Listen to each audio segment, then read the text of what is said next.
Hello, আসসালামু আলাইকুম। Welcome to Sharif commerce academy. আজকে অনলাইনে ক্লাস হচ্ছে এমবিএ ফাইনাল ইয়ার অ্যাকাউন্টিং ডিপার্টমেন্টে স্ট্র্যাটেজিক ম্যানেজমেন্ট অ্যাকাউন্টিং এই সাবজেক্টে চ্যাপ্টার নাম্বার 2-এ আজকে আমাদের লাস্ট লেকচার। আজকে আমরা করব প্রবলেম 3 এবং প্রবলেম 4। তো শুরুতেই প্রবলেম 3, যেটা 2014 সালে অ্যাকাউন্টিং ডিপার্টমেন্ট আসছিল। প্রশ্নটা বলা আছে যে Times make digital watch, Times is preparing a product life circle budget for a new ওয়াচের নাম হচ্ছে KZ3। Development of the new watch is to start shortly, estimated for KZ3 are as follow. অর্থাৎ এই KZ ওয়াচের জন্য আমাদের এই খরচগুলো তারা কি করতে এস্টিমেট করছে। কি প্রথম লেখা আছে life cycle unit manufacture and sold, অর্থাৎ প্রোডাকশন করছে এবং বিক্রি করছে 8 লক্ষ unit, that is sales unit হচ্ছে 8 lakh. Selling price per watch, অর্থাৎ প্রতি ওয়াচের দাম হচ্ছে 800 টাকা, অর্থাৎ একটা ওয়াচের দাম 800 টাকা। এরকম কয়টা ওয়াচ তারা বিক্রি করছে? 8 লাখ। তাহলে এই দুইটা গুণ করলে আমরা কার মান পাবো? সেলসের মান, নাকি? ওকে। এরপর আমাদের লাইফ সাইকেল কস্টের টাকা দিয়ে আছে। Research and development and design cost দিয়ে আছে 2 কোটি। ম্যানুফ্যাকচারিং মধ্যে লেখা আছে ভ্যারিয়েবল কস্ট পার ওয়াচ, অর্থাৎ ওয়াচ প্রতি 300 টাকা। এরপর আছে ভ্যারিয়েবল কস্ট পার ওয়াচ, এখানে পার ওয়াচ হবে না, এখানে হবে পার ব্যাচ। এই যে এখানে দিয়ে আছে ভ্যারিয়েবল কস্ট কি? পার ব্যাচ। এখানে আমাদের ভুল আছে, এই ওয়াচের পরিবর্তে কি হবে বলো দেখি? ব্যাচ হবে। আর ওয়াচ পার ব্যাচ দিয়ে আছে কত? 1000, অর্থাৎ একটা ওয়াচে 1000 ব্যাচ করে, আর প্রতি ব্যাচের দাম হচ্ছে কত দিয়ে আছে বলো দেখি? 12,000। তাহলে এই দুইটা মিলাই হবে আমাদের একটা আইটেম, সেটা হলো ভ্যারিয়েবল কস্ট। পার ব্যাচের টাকা বের করব, এই দুইটার সমন্বয়। ফিক্সড কস্টের টাকা আমাদের দিয়ে আছে। মার্কেটিংয়ের মধ্যে লেখা আছে ভ্যারিয়েবল কস্ট পার ওয়াচ, এখানে ভ্যারিয়েবল কস্ট পার ওয়াচ যা আছে তাই, ফিক্সড কস্টের টাকা যা আছে তাই। ডিস্ট্রিবিউশনের টাকার মধ্যে এখানে আছে ভ্যারিয়েবল কস্ট পার ওয়াচ, এইটা ওয়াচ না, এটা হবে কি? পার ব্যাচ। আর নিচে লেখা আছে ওয়াচ পার ব্যাচ কত? 320 টাকা। তাহলে এই দুইটা জায়গায় বলছিল, এখানে ওয়াচের পরিবর্তে হবে ব্যাচ, এখানে ওয়াচের পরিবর্তে কি হবে? ব্যাচ হবে। ফিক্সড কস্টের টাকা ছিল 1,44,00,000, আর customer service cost per watch দিয়ে আছে 30 টাকা, অর্থাৎ প্রতি ওয়াচে। তাহলে ওয়াচ কয়টা বলো দেখি? 8 লাখ। তাহলে 8 লাখে এই 30 দ্বারা গুণ করলে কি পাবো বলো দেখি? কাস্টমার সার্ভিস কি পাবো? Cost. Ignore time value of money, মানে টাইম ভ্যালু অফ মানি কি ইগনোর করতে বলছে। 1 নম্বর এখানে 3টা রিকোয়ারমেন্ট করতে বলছে। 1 নম্বর রিকোয়ারমেন্ট করতে বলছে calculate the budgeted life circle operating income for the new watch. এই নিউ ওয়াচের জন্য আমাদের কি করতে হবে? Budget life circle operating income বের করতে হবে। তাহলে অপারেটিং ইনকাম বের করি কিভাবে? নিট সেলস থেকে আমরা সকল ধরনের খরচগুলো আমরা কি করবো বলো দেখি? বাদ দিব। এখন এই অঙ্কের সেলস কত? এই 8 লাখে এই 800 দ্বারা কি করবো বলো দেখি? গুণ করলে হবে নিট সেলস। এই সেলস থেকে আমাদের এখানে যা আছে সবগুলো কি? কস্ট। এই কস্টগুলো আমরা ভ্যারিয়েবল কস্টে বাদ দিব, ফিক্সড কস্টে বাদ দিব। বাদ দেওয়া যেটা থাকবে সেটাই আমাদের কি? নিট ইনকাম বা অপারেটিং ইনকাম। ক্লিয়ার কথা? এখন আসেন আমরা অঙ্কটা সমাধান করি। প্রথমে আমরা রিকোয়ারমেন্ট 1 নম্বরের জন্য এই সমাধান কিন্তু এটা কমার্স পাবলিকেশনের বই থেকে করাইতেছি। হ্যাঁ, ভালো করে খেয়াল করেন। লেখা আছে budgeted life cycle operating income for the new watch. দাগ কাটছি, এখানে দাগ কাটবা পার্টিকুলার, টাকা দুইটা দাগ কাটবা। প্রথমেই লেখা আছে লাইফ সার্কেল রেভিনিউ, সেলসের পরিবর্তে লিখবেন লাইফ সার্কেল রেভিনিউ। 8,000 ওয়াচ, এক একটা ওয়াচের দাম দিয়ে আসলো 800, দুইটা গুণ করে হবে 64 কোটি। ক্লিয়ার? জি ভাই। এখান থেকে আমরা বাদ দিব আমাদের যে কস্টগুলি ছিল। কস্টের মধ্যে প্রথম কস্ট ছিল research and development and design cost, এখানে টাকা সরাসরি দিয়ে আছে, এর জন্য 2 কোটি টাকা সরাসরি। ক্লিয়ার? জি। ম্যানুফ্যাকচারিং কস্টের মধ্যে লেখা আছে ভ্যারিয়েবল কস্ট পার ওয়াচ, অর্থাৎ ওয়াচ প্রতি কত টাকা? 300 টাকা। তাহলে ওয়াচ কয়টা? 8 লাখ। তাহলে 8 লাখে 300 দ্বারা কি করবো? গুণ করব। তাহলে এখানে লিখছি ভ্যারিয়েবল কস্ট 300 ইন্টু 8 লাখ সমান সমান 24 কোটি। ক্লিয়ার? জি। এরপরে দেখেন লেখা আছে ভ্যারিয়েবল কস্ট কি? পার ব্যাচ। এটা কিন্তু সেটা আমাদের ভুল ছিল। তাহলে প্রতি ব্যাচে আমাদের কস্ট 12,000 টাকা। এখন ব্যাস কয়টা এটা তো আমি জানি না, নিচে লেখা আছে ওয়াচ পার ব্যাস, অর্থাৎ প্রতি ওয়াচে ব্যাস প্রতি কত টাকা, 1000 টাকা। তাহলে বলতো আমাদের ওয়াচ কয়টা, 1000 টাকা। রাইট। ওয়াচ কয়টা, ওয়াচ কত ইউনিট, 8 লাখ। 8 লাখ। তাহলে এই 8 লাখ রে যদি এই 1000 দ্বারা ভাগ করি আমি মান পাবো একটা ব্যাসের মান। কয়টা ব্যাসের মান পাবো, একটা। আর প্রতি ব্যাসে ভ্যারিয়েবল কস্ট কত দিয়ে আছে, 12,000। তাহলে 12000 দ্বারা গুণ করলে পাবো 12000 এর জন্য কস্ট। ক্লিয়ার না, ক্লিয়ার না বলেন? জি ভাইয়া। তাহলে এই নিচের ভ্যারিয়েবল কস্টটা ব্যাসের যেটা সেটা বের করবো কি, 8 লাখ ওয়াচরে এই 1000 দ্বারা ভাগ করলে মান পাবো একটা ব্যাসের মান, আর এক একটা ব্যাসের মান আমাদের মানে ভ্যারিয়েবল কস্ট পার ব্যাসে দিয়ে আছে কত, 12000, 12000 দ্বারা গুণ করলে 12000 এর মান আমরা পাবো। তাহলে এখানে দিছি 8 লাখ ভাগ 1000 ইন্টু 12000 সমান সমান 96 লাখ। তাহলে ভ্যারিয়েবল কস্ট ব্যাসেরটা কি আমরা বুঝতে পারছি? জি ভাইয়া বুঝতে পারছি। মনে রাখেন এগুলা কিন্তু 3 নাম্বার রিকোয়ারমেন্টের জন্য কাজে লাগবে। এরপরে আছে ফিক্সড কস্ট 3 কোটি 60 লাখ, এটা টাকা তো সরাসরি দিয়ে আছে, অতএব 3 কোটি 60 লাখ যা আছে সরাসরি। তাহলে ম্যানুফ্যাকচারের মধ্যে তিনটা দিলাম, একটা ভ্যারিয়েবল ওয়াচ, ভ্যারিয়েবল ব্যাস আর একটা ফিক্সড কস্ট। এই তিনটার মধ্যে আপনাদের কারো কোনো সমস্যা আছে? নাই। তাহলে দেখেন ম্যানুফ্যাকচারের পরে আছে কি, মার্কেটিং। এই মার্কেটিং এর মধ্যে আছে ভ্যারিয়েবল কস্ট পার ওয়াচ, তাহলে এটা ওয়াচ প্রতি দিয়ে আছে। তাহলে ওয়াচ কয়টা, 8 লাখ, আর প্রতি ওয়াচের দাম কত দিয়ে আছে, তাহলে 8 লাখের 64 দ্বারা গুণ করা হয়েছে, যে 8 লাখ ইন্টু 64 সমান সমান 5 কোটি 12 লাখ। ক্লিয়ার? জি ভাইয়া। আর মার্কেটিং এর মধ্যে ফিক্সড টাকা দিয়ে আছে সরাসরি কত, 20 লাখ। তাহলে আমরা এখানে 20 লাখ টাকা সরাসরি দিয়েছি। বোঝা গেছে? জি। তাহলে মার্কেটিং গেল।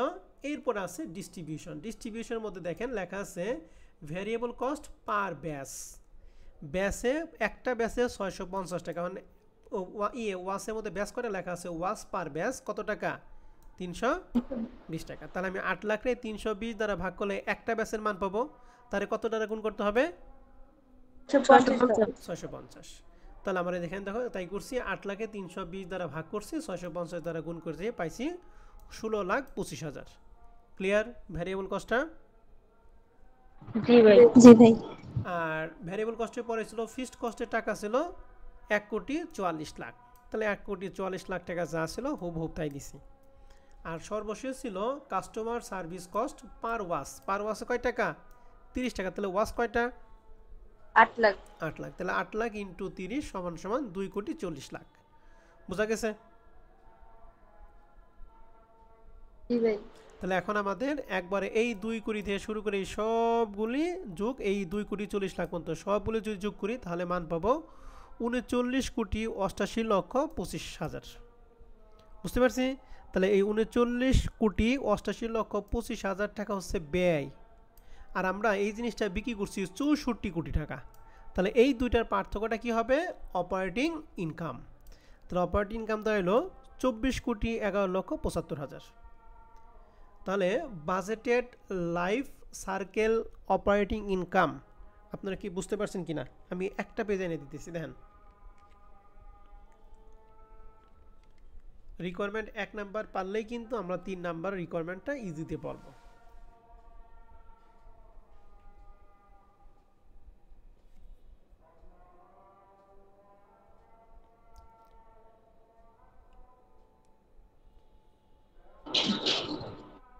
বুঝতে পারছি। ওকে, বুঝতে পারছি। এখন আমরা 2 নাম্বার রিকোয়ারমেন্ট চলে যাই। 2 নাম্বার রিকোয়ারমেন্ট বলছে হোয়াট পার্সেন্টেজ বের করতে বলছে of the budgeted total product life circle cost. তাহলে total product life circle cost বলেন তো দেখি, যে total product life circle cost এটা কি 24,11,75,000 নাকি 39,88,25,000? 39,88,25,000। এটা হলো কস্ট। এই কস্টের উপর ভিত্তি করে বলছে will be incurred by the end of the research and development and কি ডিজাইন স্টেজ। তাহলে আমাদের রিসার্চ অ্যান্ড ডেভেলপমেন্ট কস্টের পার্সেন্টেজ বের করতে বলছে কার উপর বেস করে, টোটাল প্রোডাক্ট লাইফ সার্কেল কস্টের উপরে। তাহলে যার উপর বেস করে করতে হয় সেটা নিচে থাকে, যার পার্সেন্ট বের করে সেটা কি থাকে উপরে। তাহলে উপর হবে research and development and design divided by কত বলো দেখি, total product life circle cost, তাই তো? তাহলে আমরা এখানে cost রিকোয়ারমেন্ট 2 লিখছি, percentage of research and development and design cost over total life cycle cost. তার উপরে research and development and design কস্টের টাকা, আমাদের প্রশ্ন ছিল যে research and development and design কস্টের টাকা কত ছিল? 2 কোটি 2 কোটি। আর কস্টের টাকা 39 কোটি 88 লক্ষ 25 হাজার। তাই যা দিছে, দুইটাকে ভাগ করে 100 দ্বারা যদি গুণ করি মান পাবো 5.05%। বুঝতে পারছি কিনা? জি ভাই রিকোয়ারমেন্ট 2 নাম্বার নিয়ে আপনাদের কারো কোনো প্রশ্ন আছে? না আচ্ছা, এই পার্সেন্টেজ যদি রিসার্চ এন্ড ডেভেলপমেন্ট কস্ট না বইলা যদি এই পার্সেন্টেজটা যদি বলতো এই যে এইটুকুর পরিবর্তে যদি বলতো কাস্টমার সার্ভিস কস্ট, তাহলে উপরে কাস্টমার সার্ভিস কস্ট হইতো, কাস্টমার সার্ভিস কত বের করছি 2 কোটি 40 লাখ, আর ডিভাইডেড বাই এখানে নিচে যা আছে তাই, তাই তো? জি ভাই ওকে, রিকোয়ারমেন্ট 2 নাম্বারটা সবাই ক্লিয়ার? জি জি ভাই এবার রিকোয়ারমেন্ট 3 নাম্বার অঙ্কটা ভালো করে খেয়াল করো, এটা খুব মজার জিনিস। এই রিকোয়ারমেন্ট 3 নাম্বার আর 1 নাম্বারটা হুবহুব এক, শুধু পরিবর্তন 2-3 জায়গায় পরিবর্তন করছে, পরিবর্তনটা বুঝলেই কাম হয়ে গয়া। এন্ড পরিবর্তনে কি বলছে? বলছে N time x market research development estimated the reducing KZ3 A price 60 টাকা। বলছে মার্কেট রিসার্চ কইরা তারা ডেভেলপ করছে যে তাদের প্রাইসটা কত টাকা কমাবে, বলো দেখি? 60 টাকা কমাবে। আগে বলো তো দেখি একটার দাম কত টাকা ছিল? 800 টাকা কি কত কত টাকা? 600 টাকা 800 টাকা। এখন এই 800 টাকার মধ্যে কয় টাকা কমাবে? 60 টাকা তাহলে 3 নাম্বার রিকোয়ারমেন্টের জন্য আমাদের সেলিং প্রাইস পার ওয়াজ কত হবে? 740 টাকা কট। তাহলে দেখেন এই যে লেখা আছে রিকোয়ারমেন্ট 3 এর জন্য এই সেলিং প্রাইস পার ইউনিট 700 কত 40 টাকা। তার মানে এই যে 8 লাখ রে যেখানে 800 দ্বারা গুণ করছি 3 লাখের জন্য 3 নাম্বার রিকোয়ারমেন্ট যেখানে কত হবে 740 প্রথমটা কি বুঝতে পারছেন? জি ভাই এবং দ্বিতীয়টা বলছে will increase life cycle unit sales by কত পার্সেন্ট? 10%। অর্থাৎ সেল ইউনিট সেলস এখন কত পার্সেন্ট বাড়াইতে হবে? 10%। তাহলে আমাদের ইউনিট ছিল 8 লাখ, 8 লাখের 10% যদি বাড়াই তাহলে আমরা 8 লাখের উপর সরাসরি বাড়ানো কম সবসময় কার উপর হিসাব করি? 100 এর উপর না? জি তাহলে সরাসরি কত পার্সেন্ট দিব? 100 110% তাহলে 8 লাখের 110% দেখো 8,80,000। ক্লিয়ার? জি ভাই তাহলে এই 1 নাম্বার রিকোয়ারমেন্টে যেখানে যেখানে 8 লাখ ছিল সেখানে সেখানে 3 নাম্বারের জন্য কি হবে? 1,80,000 কথা কি বুঝেই পারছি না বুঝি নাই? জি ভাই বুঝতে পারছি ওকে, তাহলে এটা গেছ না। এন্ড বলছে if unit sales increase by 10%, মানে সেল যদি 10% বৃদ্ধি পায়, Timex plan to increase manufacture and distribution base, এই যে ব্যাস কিন্তু সাইজ বাই 10% অ্যাজ উইল। বলছে যদি সেলস ইউনিট 10% বাড়ায় তাহলে ম্যানুফ্যাকচার এবং ডিস্ট্রিবিউশন ব্যাসের ক্ষেত্রে কত পার্সেন্ট বাড়বে? 10%। তার মানে এখন আমরা বাড়াবো দুইটা জিনিস, কি কি বাড়াবো? ম্যানুফ্যাকচার অ্যান্ড ডিস্ট্রিবিউশনের মধ্যে। তাহলে আমরা এখানে লিখছি নিউ ম্যানুফ্যাকচার ব্যাস সাইজ।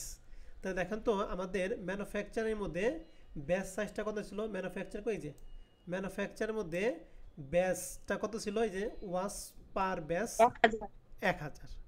এই 1000 এখন কত পার্সেন্ট বাড়বে? 10%। তার মানে 1000 ইন্টু সরাসরি কত পার্সেন্ট করবো? 110। তাহলে কত হবে? 1100। কথায় ক্লিয়ার?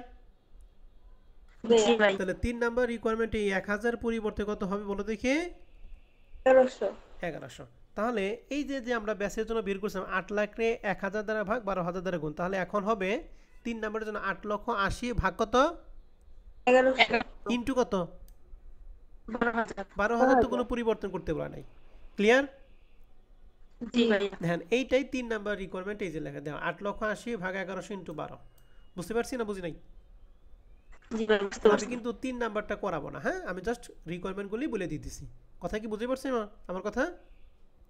জি ভাইয়া এবার আসুন, জি ভাইয়া তাহলে এই ম্যানুফ্যাকচারে কাজ শেষ, এরপর আমরা আসি ডিস্ট্রিবিউশন ব্যাস। তাহলে দেখেন তো এই যে ডিস্ট্রিবিউশনের মধ্যে আমাদের ওয়াস পার ব্যাস কত টাকা ছিল? 300 কত? 550 রাইট, 650 টাকা তো ভ্যারিয়েবল কস্টের টাকা।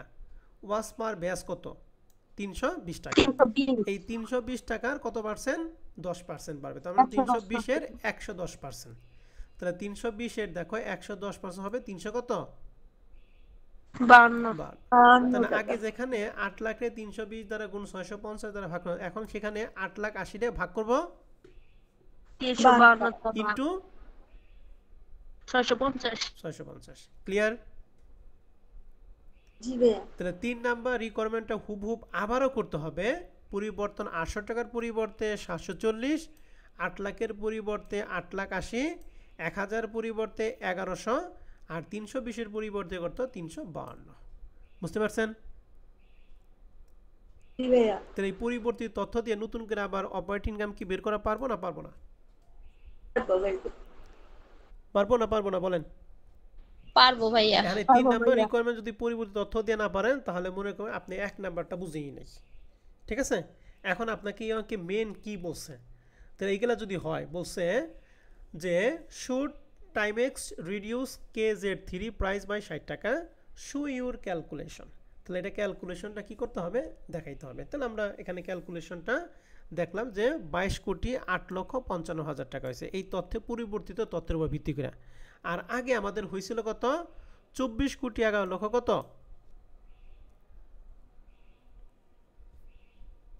বলেন আগে অপারেটিং ইনকামটা কত ছিল? 24,11,75,000 আর পরিবর্তিত তথ্য দিয়ে আমাদের হচ্ছে 22,08,55,000। ঠিক আছে? জি ভাইয়া। এখন আপনাকে বলছে এই টাইমার কি এইটা কি প্রাইসটা কি রিডিউস করবে কি করবে না? এখন রিডিউস করার ফলে প্রফিট কি বাড়ছে না কমছে? কমছে। তাহলে কি এই প্রাইসটা রিডিউস করা উচিত না উচিত না? বলেন তো দেখি। উচিত না। উচিত না। তাহলে এটার জন্য আমরা এখানে কমেন্টে যে লিখব এই যে Timex should not reduce KZ3 price by 60 টাকা। মানে টাইমারের এই KZ3 প্রাইসটা 60 টাকা রিডিউস করা উচিত হবে না। কেন উচিত হবে না? Because their income is lower by, ওই যে আগের টাকা এবং পরের টাকার দুইটার পার্থক্য হচ্ছে 2,03,20,000 টাকা। মানে যদি 60 টাকা যদি হ্রাস করি তাহলে 2,03,20,000 টাকা প্রফিট কমে যাবো গা। ঠিক আছে? এর জন্য আমরা এই 60 টাকা কি কমাবো নাকি কমাবো না? কমাবো না। কমেন্টটা কি বুঝতে পারছি? জি ভাইয়া। ওকে, তাহলে 3 নাম্বারটা নিয়ে আপনাদের কারো কোনো প্রশ্ন আছে? প্রশ্ন পারবেন এটা? পারবো। ওকে, তাহলে এইটা দুই জায়গায় সমস্যা ছিল। এখানে ওয়াসের পরিবর্তে ব্যাস, এখানে ওয়াসের পরিবর্তে কি হবে? ব্যাস। আমি আপনাদের ফাইনাল যে শীটটা দিব সেটিগুলো সব ঠিক করে দিব। হ্যাঁ, ওকে, এখন আসি আমরা 4 নাম্বারটা। সবাই কি 4 নাম্বারটা দেখতেছেন? জি ভাই। এই প্রশ্নটা যতটা না বড় তার থেকে সমাধানটা তার থেকে বেশি সহজ। ঠিক আছে? মানে প্রশ্নগুলো অনেক বড় করছে কিন্তু সমাধানটা খুবই সহজ। প্রশ্নটা বলা আছে যে ফিয়ারলেস ফার্নিচার ম্যানুফ্যাকচারিং, এটাকে শর্টকাটে বলছে FFM। তাহলে FFM মানে কি? ফিয়ারলেস ফার্নিচার ম্যানুফ্যাকচার, মানে একটা কোম্পানির নাম। Has been manufacturing furniture for the home for over 30 years. George Fearless, the owner, has decided he would like to manufacture an executive desk that contain space for not only a laptop, এখানে laptop এখানে desk হবে, laptop desk, but also an MP3 player desk. Based on his experience with furniture, he believed the desk will be a popular item for 4 years and then will be obsolete because technology will be change again. FFM মানে কি? ওই যে fearless furniture manufacturing expect the design to be very shortly, maybe 4 months, তো 4 মান্থে। There is no research and development cost because the idea came from George. মানে এখানে research and development cost কোনো হবে না, কারণ যে মালিক ওই মালিকই এর আইডিয়াটা কি করছে? ডেভেলপ করছে। Without any real research. Also, fixed production cost will not be high because a fearless furniture manufacturer has excess capacity in the factory. The fearless furniture manufacturer accountant have developed the following budgeted for the new executive desk. এই উপরটুকু পড়ে আমাদের কোনো তথ্য, কোনো লাভ নেই। নিচের তথ্য এবং এই যে আমাদের রিকোয়ারমেন্ট দিয়ে আমরা অঙ্ক করব। এখানে আমাদের দুইটা তথ্য দিয়ে আছে, একটা ফিক্সড কস্টের তথ্য আর একটা কি ভ্যারিয়েবল কস্টের তথ্য। মান্থ 1 থেকে 4 মাসের মধ্যে আমাদের ডিজাইন কস্টের ফিক্সড দিয়ে আছে 7 লাখ, কিন্তু ভ্যারিয়েবল কোনো কস্ট দেওয়া নাই। তার মানে 1 থেকে 4 মাসের মধ্যে ভ্যারিয়েবল কোনো কস্ট নাই। মাস 5 থেকে 36 মাসের মধ্যে প্রোডাকশন, মার্কেটিং এবং ডিস্ট্রিবিউশন এই তিনটার জন্য ফিক্সড কস্ট দিয়ে আছে, বাট ভ্যারিয়েবল কস্ট দিয়ে আছে শুধুমাত্র প্রোডাকশনের জন্য 225 টাকা পার ডেস্ক, আর ডিস্ট্রিবিউশনের জন্য দিয়ে আছে 20 টাকা কি পার ডেস্ক। তাহলে 5 থেকে 36 মান্থের মধ্যে ভ্যারিয়েবল কস্টের আইটেম কয়টা দিয়ে আছে? 3টা না 2টা? 2টা। কার কার জন্য? প্রোডাকশনের জন্য আর ডিস্ট্রিবিউশনের ডিস্ট্রিবিউশন। জন্য। আর ফিক্সড কস্ট কিন্তু 3টার জন্য দিয়ে আছে। আর মান্থ 37 থেকে 52 মাস, তাহলে 37 থেকে 52 মান্থের মধ্যে সেম একই রকমভাবে 3টা কস্ট দিয়ে আছে, 3টার জন্য ফিক্সড কস্ট দিয়ে আছে, আর ভ্যারিয়েবল কস্ট দিয়ে আছে কয়টার জন্য? 2টার জন্য। প্রথমটায় 225, দ্বিতীয়টা 20-এর পরিবর্তে দিছে কত? 22। বলছে the design cost is the for the total period of 4 month, for the total period of কি 4 মান্থ, 4 মান্থে the fixed cost of production, marketing and distribution are the expected cost per month. Ignore time value of কি money. 1 number requirement করতে বসে assume fearless furniture manufacture except to make and sales 16,000 unit in the first 32 month. 32 month কি 5 থেকে কত? 36 মান্থের মধ্যে production 500 unit কি per month. প্রশ্নে বলছে যে এই ফেয়ারলেস ফার্নিচার ম্যানুফ্যাকচার যদি প্রোডাকশন এবং সেলস করছে 16,000 ইউনিট প্রথম 32 মান্থের জন্য, যার 1 ইউনিটের দাম কত হবে? 500 ইউনিট। 500 ইউনিট। তাহলে এই 16,000কে 500 দ্বারা গুণ করলে আমরা কি পাবো? টোটাল সেলস পাবো। এই সেলসটা পাবো কয় মাসের জন্য বলো দেখি? প্রথম 32 মান্থের জন্য। এন্ড বলছে 4,800 ইউনিট, প্রতি মান্থের দাম দিয়ে আছে 300 টাকা per month in the last 16 month. তো এই 16 মান্থ হবে 37 থেকে কত বলো দেখি? 52। তাহলে এখানে আমাদের মাসকে দুইটা পার্টে ভাগ করছে। প্রথম 32 মান্থের জন্য 16,000 ইউনিট, যার 1 ইউনিট দাম হচ্ছে 500। পরবর্তী 16 মান্থের জন্য আমাদের ইউনিট দিয়ে আছে 4,800, যার 1 ইউনিট দাম কত? 300। বলছে if fearless furniture manufacture price the desk এর টাকা হচ্ছে 500 টাকা ইস, ও প্রত্যেকটার দাম দিয়ে আছে 500 টাকা। ও এখানে এই 500 ইউনিট এলা প্রতি মাসে 500 ইউনিট ধরে ওরা 16,000 ইউনিট করছে, ঠিক আছে। আর এখানে প্রতি মাসে 300 টাকা ধরে ওরা কত ইউনিট করছে বলো দেখি? 4,800। তাহলে এটা ভুল হয়েছে আমাদের।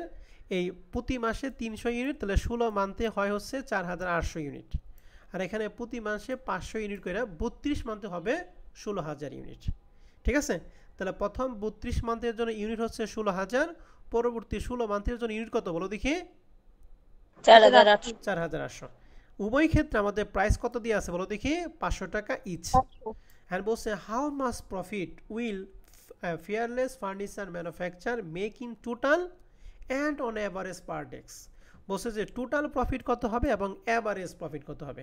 তাহলে অ্যাভারেজটা বের করার জন্য আগে টোটাল বের করতে হবে, তাহলে টোটালকে ইউনিট দ্বারা ভাগ করলে আমরা কি পাবো? অ্যাভারেজ পাবো, তাই তো কথা? তাহলে এখন আসেন আমরা তাহলে 1 নাম্বার রিকোয়ারমেন্টের জন্য করব। এখানে সেম ভাবে আমরা সেলস থেকে সকল ধরনের খরচগুলো আমরা কি করব? বাদ দিব। তাহলে দেখেন আমরা এই সমাধানটা করব ব্যতিক্রম থেকে। ব্যতিক্রমে এই সমাধানটা কি দেখতেছি সবাই? তাহলে আমরা রিকোয়ারমেন্ট এর জন্য লিখছি ক্যালকুলেশন অফ নিট প্রফিট। আমরা দাগ কাটবো পার্টিকুলার টাকা। তাহলে প্রথমে সেলস। তাহলে সেলসের টাকাটা হবে কিভাবে বলেন তো দেখি? এই যে আমাদের যে 500 ইউনিট দিয়ে আছে, এটা কি শুধুমাত্র 16,000 নাকি শুধুমাত্র 4,000 নাকি উভয়ের জন্য 500 টাকা? 500 ইউনিট উভয়। তাহলে আমি কি করব? আমি দুই ভাবে বের করতে হবে। 16,000 ইন্টু 500 প্লাস 4,800 ইন্টু কত? 500, অথবা 16,000 প্লাস 4,800 দুইটা যোগ করে যা হবে তার সাথে কত গুণ? 500 গুণ। দুইটা ক্ষেত্রে একই না? একই। ওকে, তাহলে এখানে লেখা হয়েছে 16,000 প্লাস 4,800 সমান 20,800 ইউনিট, যার 1 ইউনিট দাম দিয়ে আছে কত? 500। তাহলে গুণ করে মান হলো 1,04,00,000। ক্লিয়ার সেলসটা? এই সেলস থেকে আমরা বাদ দিব ফিক্সড কস্ট এবং কি ভ্যারিয়েবল কস্ট। তাহলে প্রথমে ভ্যারিয়েবল কস্ট আমাকে একটু বলেন ভ্যারিয়েবল কস্টে টাকা দিয়ে আছে দুইবার একটা 25 টাকা একবার কত 20 টাকা তাহলে আমরা লিখছি এখানে দেখেন ভ্যারিয়েবল কস্টের মধ্যে প্রোডাকশনটা ভালো করে খেয়াল করবেন ভ্যারিয়েবল কস্টের মধ্যে প্রোডাকশন কত কত টাকা বলো দেখি পার ডেস্ক 25 টাকা তাহলে আমাদের ডেস্ক কত প্রথম 16 মান্থের জন্য 16000 ঠিক আছে পরবর্তী এই যে 37 থেকে 52 মাসের মধ্যে আমাদের পার ডেস্কে আমাদের প্রোডাকশনের জন্য কত দিয়ে আছে 225 তাহলে এখন দেখো তাহলে এই প্রথমটার মধ্যে আমাদের উৎপাদন করছে 16000 আর দ্বিতীয়টার মধ্যে উৎপাদন করছে কত 4000 কত 4800 তাহলে এই প্রোডাকশন কস্টের ভ্যারিয়েবল কস্টের টাকাটা বের করব 16000 * 225 প্লাস 4800 * কত 25 কথা কি বুঝছি না বুঝি নাই বুঝছি ভাইয়া তাহলে আমার ডিস্ট্রিবিউশনটা বলেন তো দেখি সিমিলার ভাবে কত গুণ কত দিব ডিস্ট্রিবিউশন ক্ষেত্রে একটা আছে 20 একটা 22 16000 * 20 আর একটু হচ্ছে 4800 * 22 গুড এই তো বুঝতে পারছেন আপনারা সবাই লক্ষ্মী ছেলে মেয়ে তাহলে 16000 * 225 প্লাস 4800 * 225 এই দুইটা গুণ করলে মান পাবো 46,80,000 ক্লিয়ার জি ভাইয়া আর ডিস্ট্রিবিউশন ক্ষেত্রে 16000 * 20 প্লাস 4800 * 22 যেটা বলল হাবিবা বলল 4,25,600 এই দুইটা যোগ করে 51,05,600 টাকা টোটাল ভ্যারিয়েবল কস্ট আমরা কি বুঝতে পারছি জি তো আমরা জানি সেলস থেকে ভ্যারিয়েবল কস্ট বাদ দিয়ে কি পাওয়া যায় সিএম সিএম মানে কি কন্ট্রিবিউশন মার্জিন সিএমটা ক্লিয়ার জি ভাইয়া কন্ট্রিবিউশন মার্জিন থেকে ফিক্সড কস্ট বাদ দিয়ে আমরা প্রফিট বের করি এখন ফিক্সড কস্টের মধ্যে আমাদের কি কি আছে ফিক্সড কস্টের মধ্যে প্রথম 4 মাসের মধ্যে সরাসরি ফিক্সড কত দিয়ে আছে ডিজাইন কস্ট নামে 7 লাখ তাহলে এটা তো কোনো পরিবর্তন নাই তাহলে আমরা জানি ফিক্সড কস্ট এখানে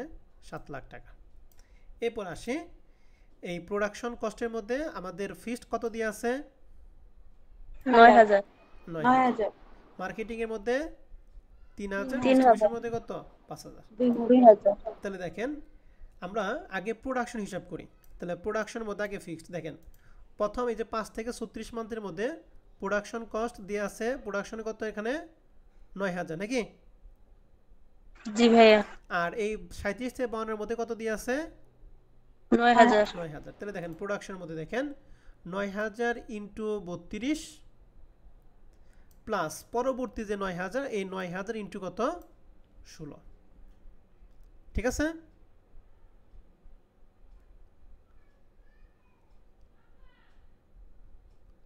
ভাইয়া এখন এই 32 আর 16 কেমনে পাইলাম প্রথম আমাদের কত মাসের কথা বলছিল প্রথমটা 32 মাসের আর পরেরটা কয় মাসের কথা বলছিল 16 মাস তাহলে এর জন্য প্রোডাকশনের ক্ষেত্রে এই 32 মাসের জন্য 9000 আর পরবর্তী 16 মাসের জন্য কত 9000 এই জন্য লেখা আছে 9000 * 32 প্লাস 9000 * 32 সমান সমান 4,32,000 তাহলে মার্কেটিং এর জন্য বলো তো দেখি এই প্রথমটা 3000 * কত দিব 3000 * 32 আর পরবর্তী মার্কেটিং 1000 * 16 কথা কি বুঝছি না বুঝি নাই জি ভাইয়া বুঝতে পারছি তাহলে দেখো ডিস্ট্রিবিউশন ক্ষেত্রে 3000 * 32 1000 * 16 এবার আসো ডিস্ট্রিবিউশন ক্ষেত্রে 2000 * কত 2000 * 32 আর 1000 * 1000 * 16 16 তাহলে আপনারা যা বললেন এখানে তাই লেখা হয়েছে এখানে 80000 তাহলে এই সবগুলো যোগ করে আমাদের মান পেলাম 13,24,000 52,94,400 থেকে এটা যদি বাদ দেই তাহলে আমাদের প্রফিট হচ্ছে 39,70,400 ক্লিয়ার কিনা বলেন জি ভাইয়া একদম নিট এন্ড ক্লিন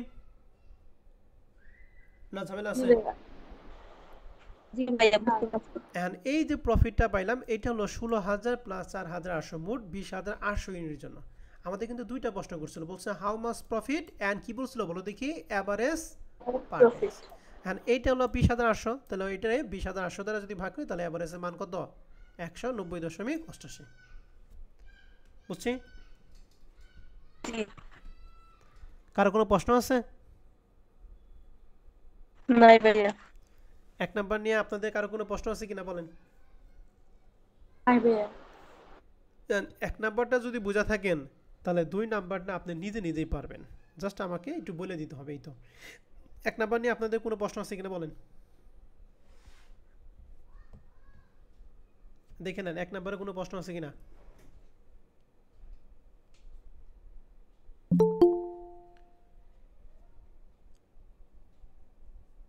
প্রশ্ন আছে 1 নাম্বার নিয়ে? নাই ভাইয়া। নাই। এবার আসে 2 নাম্বারটা। 2 নাম্বার অঙ্কটা ওই যে 3 নাম্বার অঙ্কের মতো, এটা খালি জাস্ট বুঝে দিলে আপনারা পারবেন। তারপর আমি একটু দেখাইতেছি কি লেখা আছে। সাপোজ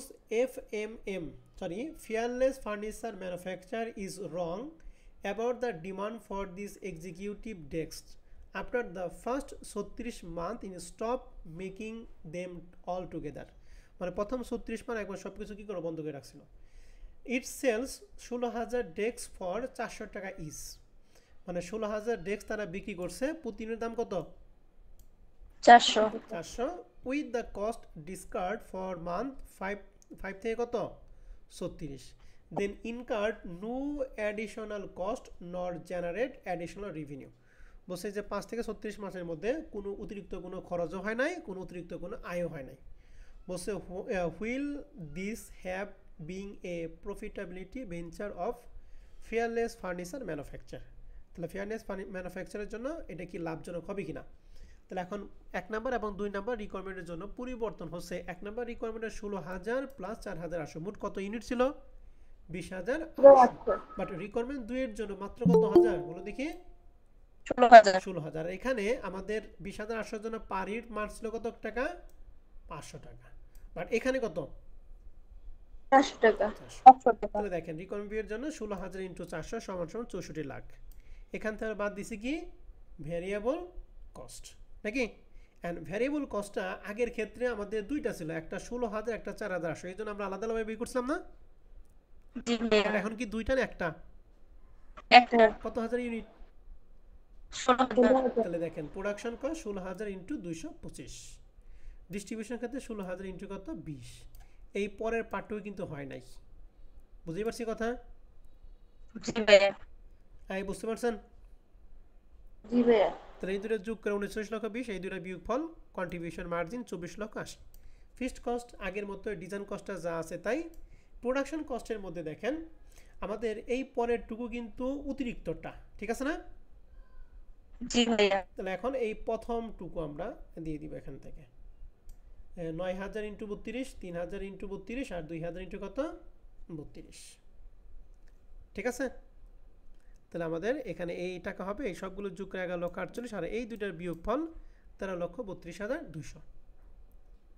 দেখেন প্রথমটা আর দ্বিতীয়টা কি বুঝতে পারছেন কিনা?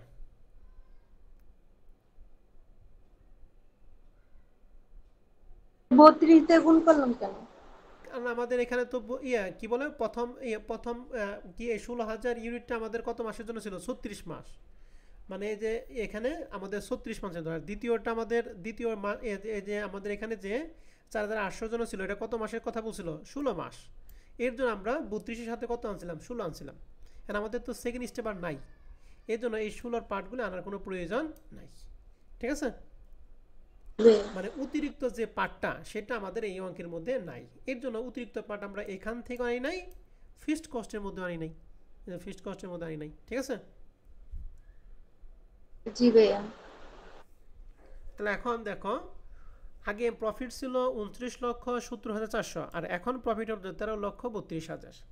তাহলে এই সিদ্ধান্ত নেওয়ার ফলে প্রফিট কি বাড়ছে না কমছে? কমছে। তো এর জন্য কমেন্টটা আমরা কই, এখানে কমেন্ট লেখা হয়েছে 2 নম্বরের জন্য কমেন্ট, টোটাল নিট প্রফিট 13,32,000। কিভাবে বের করলাম? এইটা এবং এই দুইটার পার্থক্য, সরি এই দ্বিতীয়টার ক্ষেত্রে প্রফিট কত? 13 লক্ষ কত 32, আমি লিখছি টোটাল প্রফিট 13,32,000, ঠিক আছে? এন্ড কমেন্টের ক্ষেত্রে লিখবো if fearless furniture manufacture sales 16,000 unit then fearless furniture manufacture will low profitability venture, profit will decrease by, প্রথমটার প্রফিট ছিল 39,37,400 আর এখন প্রফিট হলো 13,32,000, এই দুইটা পার্থক্য হচ্ছে 26,38,400 টাকা। তার মানে এই 16,000 ইউনিট যদি তারা বিক্রি করে তাহলে প্রফিটটা কত কমে যাবে? 26,48,400 টাকা কমে যাবে, ঠিক আছে? এখানে আমাদের ওইটাই চাইছে যে প্রফিটেবিলিটি ভেঞ্চারের উপর কি প্রভাবটা পড়বে, এটা কি বাড়বে না কমবে। তাহলে আমাদের এখানে প্রফিটটা কি কমবে না বাড়বে বলো তো দেখি? কমবে। কমবে স্বাভাবিক অবস্থায়, যেহেতু 4,800 ইউনিট নাই, তাহলে 4,800 ইউনিটের জন্য কিছু না কিছু প্রফিট তো অবশ্যই হয়েছে, ওই প্রফিটটা এখানে কি কমে যাবে। তাহলে এই যে কত নম্বর অঙ্ক, এটা 4 নম্বর অঙ্কটা যে করলাম, বিশাল বড় একটা অঙ্ক ছিল, কিন্তু সমাধান কিন্তু ছোট্ট একটা সমাধান, কিন্তু অঙ্কটা বোঝালো আসল জিনিস। তাহলে 4 নম্বর নিয়ে আপনাদের কারো কোনো প্রশ্ন আছে কিনা?